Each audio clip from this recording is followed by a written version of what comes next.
Qui n'a jamais rêvé un seul instant de tout quitter?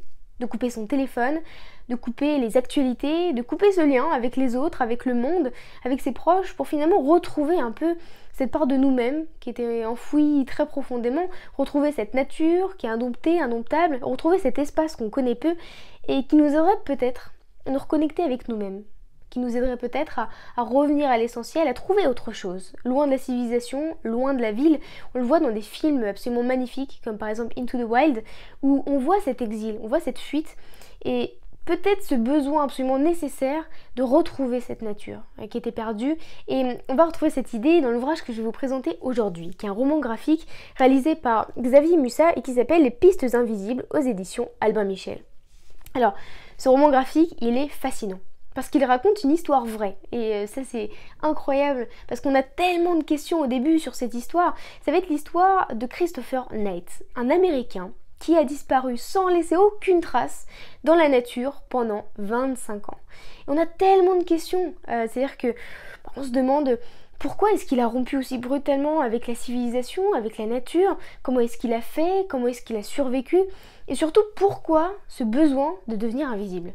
Alors, on ne sait pas si c'est parce qu'il se sentait mal dans son corps, dans sa vie, et s'il y a vraiment ce processus d'invisibilisation qui est très très intéressant dans cet ouvrage, parce que on a cette disparition, ou en tout cas peut-être cette volonté, c'est presque quelque chose d'écologique, mais en tout cas une volonté de disparaître, de vivre sans laisser aucune trace sur la nature, de ne pas laisser de traces, ou en tout cas de disparaître et se retrouver soi, mais à travers sa propre expérience, à travers sa vision, à travers ses sens. Et cette expérience des sens, elle est extrêmement présente dans ce roman graphique. Et c'est un roman qui est un peu vertigineux, je vais vous expliquer pourquoi.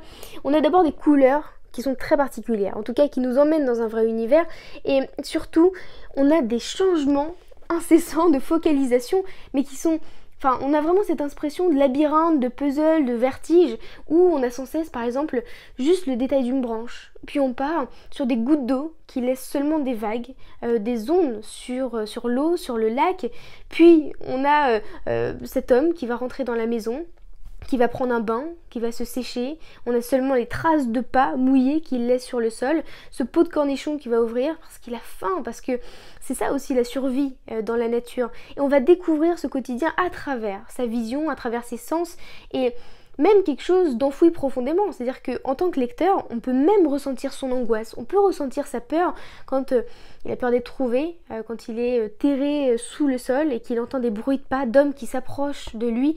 Lui, il ne souhaite qu'une chose, c'est disparaître. Ne pas faire de bruit en respirant, ne pas faire de bruit seulement en bougeant, en tout cas disparaître.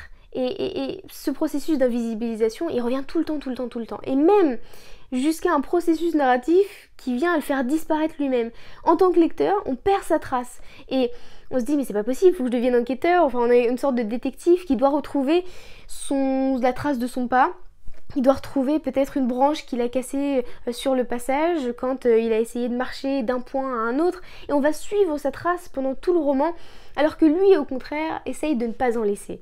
Et c'est vraiment, en tout cas, un ouvrage qui est très intéressant, vraiment à découvrir d'un point de vue graphique. C'est-à-dire que c'est vraiment, en tout cas, basé sur des changements de focalisation, sur des couleurs, sur des effets d'optique qui sont vraiment, en tout cas, qui sont saisissants quand on parcourt ce roman graphique. Donc je vous le conseille vraiment. C'est Les Pistes Invisibles de Xavier Musat aux éditions Albin Michel.